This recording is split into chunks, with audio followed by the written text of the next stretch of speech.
Hello साथियों, मैं सौरभ कुमार सिंह और लगातार शिक्षक बहाली के मुद्दे पर आपको इस वीडियो के माध्यम से जो जानकारी मेरे पास आ रही है। कल ना हमने शाम में एक वीडियो अपलोड किया था और सारे लोग जो साथ एक बातचीत हुई थी, कमेंट सेक्शन में कमेंट करने के लिए कहा गया था कि कितना आपका कट ऑफ आ रहा है और जिस कैटेगरी में हैं आप उसका कितना कट ऑफ है और कितना आपका आ रहा है। तो सारी चीज़ों पर लगभग 1000 से ज़्यादा लोगों ने कमेंट किया है। तो सारी चीज़ों पर आपके हम ओवरऑल कुछ चीज़ें हैं जिसको लेकर आपको हम जानकारी देंगे। परंतु इस वीडियो के माध्यम से आपको एक भी हम जानकारी देते कि जो चीज़ें अभी तक हम लोग के पास जो सूचना आई है और सूचना के आधार पर क्या शिक्षक बहाली में जो कल तक जो बात थी कि 40,000 के आसपास जो सीटें हैं वो खाली है, तो 40,000 सीटों का क्या शिक्षा विभाग और बीपीएससी करेगी। तो मुझे लगता है कि कल आज बैठक होने के साथ लगता है कि आज ऑफिस बंद है, तो कल एक महत्वपूर्ण बैठक बीपीएससी और शिक्षा विभाग के बीच होनी है। तो सारी चीज़ों पर अब क्या 40,000 शिक्षकों का क्या होगा, नियोजित वाले कितने ज्वाइन नहीं किए, परंतु कुछ डाटा है जो आपसे हम शेयर कर रहे हैं और हो सके उसमें कुछ आगे पीछे हो सकती है। परंतु जो चीज़ें हैं जिसको लेकर लगातार उपापों की स्थिति है कि second merit list supplementary merit list को लेकर क्या सवाल है, तो सारे सवालों पर जवाब तो सरकार को ही देना है, शिक्षा विभाग को ही देना है। परंतु कुछ चीज़ें हैं जिसको लेकर आपके बीच हम आए हैं। तो कुछ पीआरटी में जो सीटें हैं वो उसको आपको हम जानकारी दे रहे हैं। अब ओवरऑल चीज़ हो सके आगे पीछे कुछ हो जानकारी आपको बता दें कि यूआर कैटेगरी यानी जो अनरिजर्व कैटेगरी है मेल का, उसमें लगभग 2500 के आसपास सीटें खाली है। अब रही बात की 2500 सीट है तो उसमें क्या होगा, तमाम कैटेगरी के लोग जिस जिस जितना उनका मार्क्स आ रहा है कट ऑफ, उसमें कितनी कमी आएगी। अब जो है यूआर फीमेल में मुझे लगता है कम से कम 27-2800 जो पद है वो खाली है। ईडब्ल्यूएस मेल की बात की जाए तो कम से कम 700 पद जो है वो खाली हुई है। ईडब्ल्यूएस फीमेल की बात की जाए तो कम से कम 1200 के आसपास जो पद है वो खाली हुई है। BC2 मेल यानी बैकवर्ड क्लास में जो मेल है उसका जो है लगभग 1800 के आसपास जो है पद है वो खाली हुए हैं। BC2 फीमेल यानी बैकवर्ड क्लास की जो महिलाएं हैं वो भी लगभग 1300 के आसपास पोस्ट जो है वो खाली हुई है। BCL उसमें भी लगभग 550 के आसपास पद जो है वो खाली है।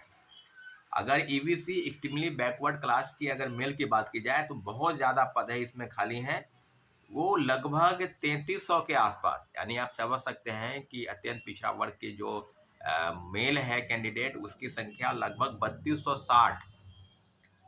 ईबीसी फीमेल उसकी भी संख्या लगभग 2000 के आसपास जो है उसकी संख्या है।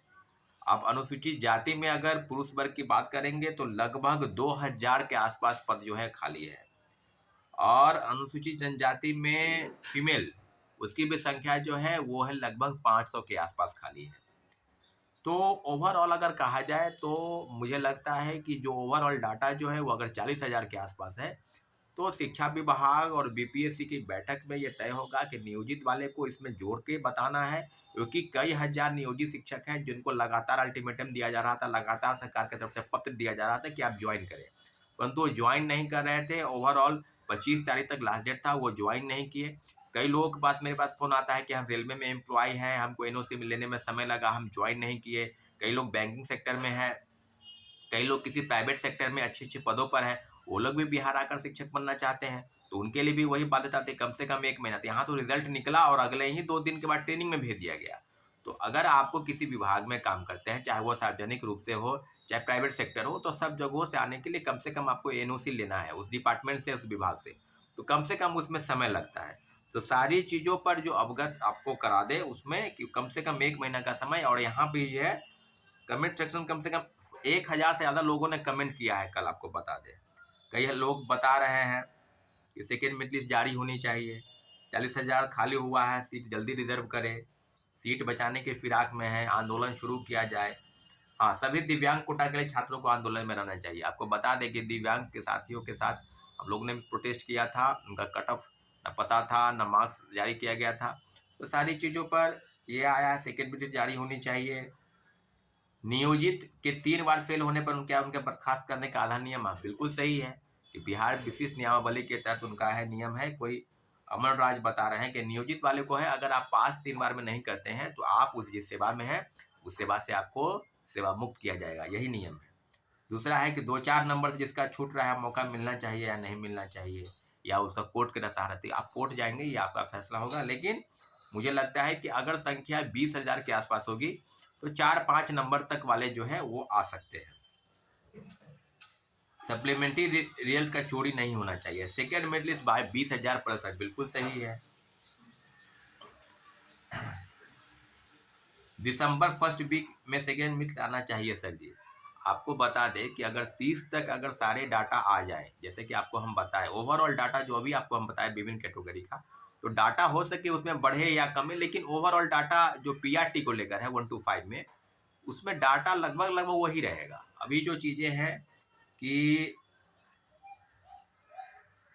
40,000 सीट पर रिजल्ट अगर नहीं हो तो आंदोलन करना होगा, 5 नंबर वाले पटना चले।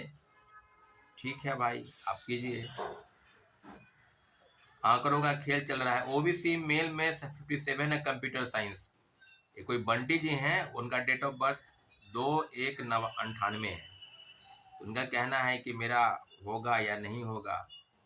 तो अब ये बात है कि क्या किया जाए। एक है ललितेश्वर, वो बीसी कैटेगरी में है, सेकेंडरी साइंस में है। मेरा स्कोर 44 है और कट ऑफ जो है 45 गया है। तो आप जान लीजिए कि आपका मात्र 1 नंबर कम है। हो सके डेट ऑफ बर्थ को लेकर कुछ बातें हो, परंतु आपके होने की चांस पूरे हैं। एक लक्की करके कोई ईवीसी मेल है, 54 है, डेट ऑफ बर्थ 98। एक और मैसेज आया है, 54 है, date of birth 98, cut off 56। तो अगर आपका कट ऑफ अगर 1 या 2 नंबर के आसपास है तो हो सकता है। गगनदेव कुमार है, एससी कैटेगरी में आते हैं और इनका कट ऑफ जो है 47 है और 44 इनका आ रहा है। तो आप वेट कीजिए, लगभग 3 नंबर आपका कम है तो आपका हो सकता है।